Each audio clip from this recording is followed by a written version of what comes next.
In 1600, the British East India Company was granted a monopoly on trade in India. Since then, they began to exploit and plunder the colony on a large scale.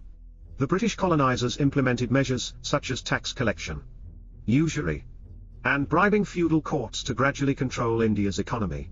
Additionally, they imposed certain westernization policies, particularly ignoring the religious differences and local customs, which caused great discontent among the Indian people.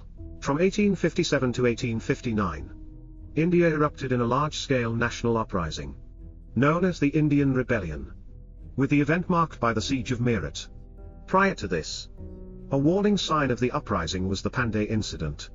At that time, to ensure the safety of trade, the British had established a force of Indian mercenaries, whose officers were all British, called the Sepoy Forces. However, the treatment of Indian mercenaries and British soldiers was vastly different. The spark that led to the rebellion of the Indian soldiers came from a small incident involving greased cartridges. Most Indians, both Hindus and Muslims, abstained from eating pork and beef. But the British East India Company used pig and cow fat to grease the cartridges, and the Indian soldiers had to bite the cartridge paper to use it. This enraged the Indian soldiers, and the pent-up anger exploded. Panday fired the first shot, killing a British officer, but he was later executed by a military court. The issue of greased cartridges quickly spread, and encouraged by the Panday incident, Indian soldiers collectively revolted, leading to large-scale military uprisings in Meerut. The Meerut event became the spark for the Indian Rebellion. A single spark can set an entire field on fire. And more Indian people, under the leadership of feudal courts, joined the rebellion army. In a short period, uprisings broke out across various regions of India. However, despite the large scale of the rebellion, it lacked unified leadership and a coherent plan. Some feudal courts, for personal gain, turned to support the British to suppress the Indian people. Ultimately, the rebellion failed, and the rebel forces were brutally suppressed and massacred. The British government then withdrew the administrative powers of the East India Company, placing India directly under British rule. And the Mughal Empire in India came to an end. The Indian Rebellion also marked a turning point, prompting the British Empire to adjust its colonial system and policies. In 1882, in order to control the Suez Canal and protect its interests in Egypt, Britain sent troops to occupy the country, marking the beginning of formal British colonization of Egypt. The Suez Canal, a strategically vital route connecting Europe to Asia, had long been the focus of competition among European powers. Between 1875 and 1879, Egypt experienced a financial crisis, and Britain took the opportunity to purchase a large number of shares in the Suez Canal, thereby gaining control over it. At that time, the canal was co-managed by Egypt and France, but Britain gradually took control of Egypt's economy. However, this was not enough for Britain. They sought to deploy troops to Egypt to fully secure control over the Suez Canal and ensure their trade route to India. In 1882, the uprising in Alexandria provided Britain with a pretext to intervene militarily. In battles with a stark disparity in power, Britain easily gained control of the Suez Canal and established a puppet government, fulfilling its ambition to occupy Egypt. Subsequently, waves of national independence movements erupted in Egypt. It was not until 1922 that Britain was forced to recognize Egypt's independence, though they retained control over matters such as defense, foreign policy, and minority issues. In 1952, the Free Officers Movement, led by Jamal Abdel Nasser, launched a military coup and took control of the country. Only then did Egypt truly achieve full independence. After successfully colonizing Egypt, the Dutch colonies in Egypt became an obstacle to Britain's further expansion in Africa. From 1899 to 1902, in a bid to compete for territory and resources in South Africa, Britain went to war with the Boer republics, the Transvaal Republic and the Orange Free State, established by the descendants of Dutch settlers.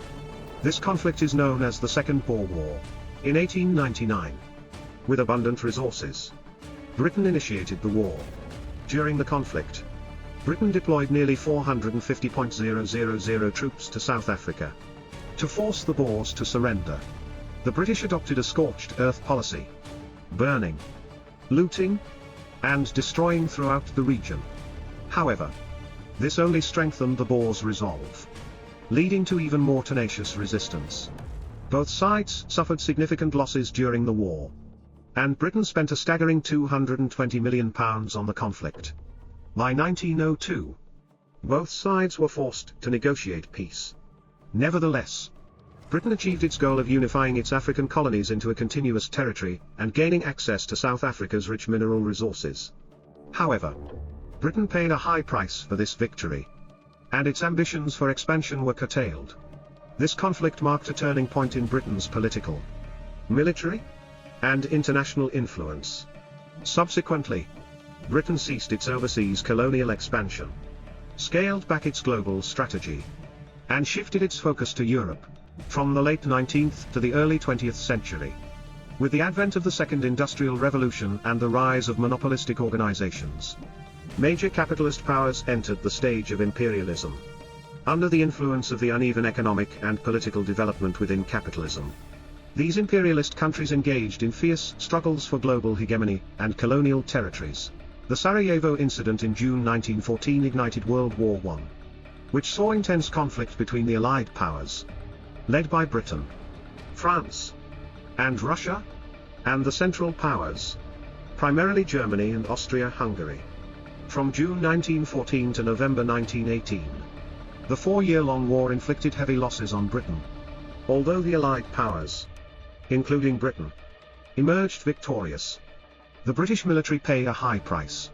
War expenses rose from £2 million in 1914 to £9.8 billion by 1917. In addition to domestic war expenditures, Britain also bore the burden of supporting other Allied members and overseas colonies. The massive war spending ultimately weakened Britain's economy. Before World War I, Britain was the world's financial center. However, after the war, Britain not only lost a significant portion of its gold reserves but also transitioned from being the world's largest creditor nation to a net debtor nation. The empire on which the sun never sets began its decline, with its position as the world's hegemon gradually overtaken by the United States. Nevertheless, World War I also propelled scientific and technological advancements in Britain. For instance, Britain developed and deployed the world's first tank in warfare, and British microbiologist Alexander Fleming discovered penicillin. At the same time, the Labour Party rose to prominence during World War I, breaking the centuries-long political dominance of the Conservative and Liberal parties and establishing a new two-party political system in Britain. In 1918, the British Parliament passed the Representation of the People Act, granting women aged 30 and above the right to vote. Before this, except for the Queen, British women were excluded from political participation. By 1928, to achieve gender equality, the legal voting age for women was lowered to 21. Further enhancing women's political rights. The granting of voting rights to British women in 1918 also made Britain the first country in the world to extend suffrage to women. After the war, the region of Palestine came under British mandate. In this area, Britain actively implemented a divide and rule policy, allowing and supporting both Arabs and Jews to establish their own national self-governing institutions. A large number of Jews settled in Palestine, creating their own communities and towns while marginalizing the Arabs, which led to escalating conflicts in the region. On November 2, 1917, British Foreign Secretary Arthur Balfour sent a letter to Lionel Rothschild, Vice President of the British Zionist Federation. This letter later became known as the Balfour Declaration. The Balfour Declaration was a public assurance from the British government supporting the establishment of a Jewish state in Palestine. It became a significant declaration recognized by major nations regarding the right of Jews to return to Palestine. While it was a crucial document in the history of Israel's founding, it also became one of the main causes of the subsequent conflicts between Palestine and Israel. World War I took a heavy toll on Britain, and the vast overseas empire could no longer be maintained. At the same time, the countries within Britain's colonial system began demanding autonomy after the war. Consequently, on November 21, 1931, Britain enacted the Statute of Westminster. This statute constitutionally recognized the sovereign status of dominions such as Canada, Australia, New Zealand, and South Africa. granting them autonomy in domestic and foreign affairs. These countries, along with Britain and other members of the Commonwealth, pledged allegiance to the British Crown. The Statute of Westminster was a landmark act, marking the transition of the British Empire into the Commonwealth of Nations. It also laid the legal foundation for the modern Commonwealth. From 1929 to 1933, the economic crisis spread across the globe, and Britain's economy once again suffered significant damage. To reverse the economic downturn, Britain passed the Import Duties Act in 1932, marking the end of a century-long commitment to free trade principles. By adjusting tariffs, Britain successfully navigated through the winter of the economic crisis. Among Western European countries, Britain was the first to emerge from the economic downturn. The implementation of this act also signaled Britain's abandonment of free trade principles, shifting towards a path of state intervention in the economy. After the outbreak of World War II, Britain, as a member of the anti-fascist Allies, played a significant role in the conflict.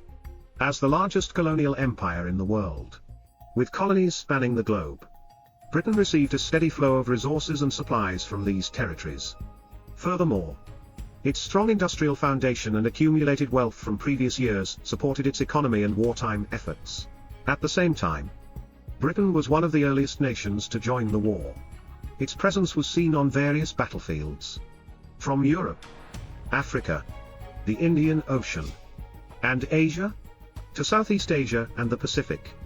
However, war is brutal.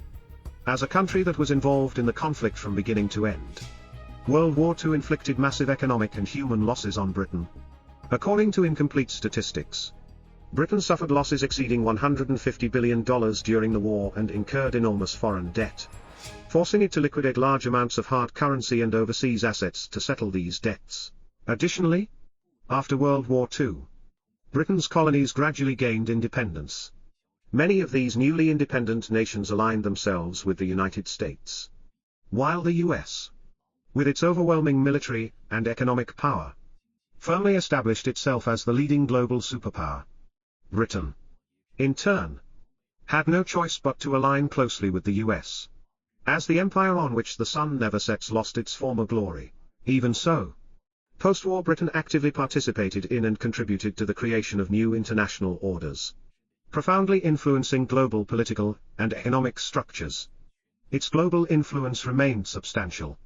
At the same time, historical issues left over from its colonial era, such as the Israeli-Palestinian conflict and the partition of India and Pakistan, continue to cause ongoing tensions and conflicts to this day.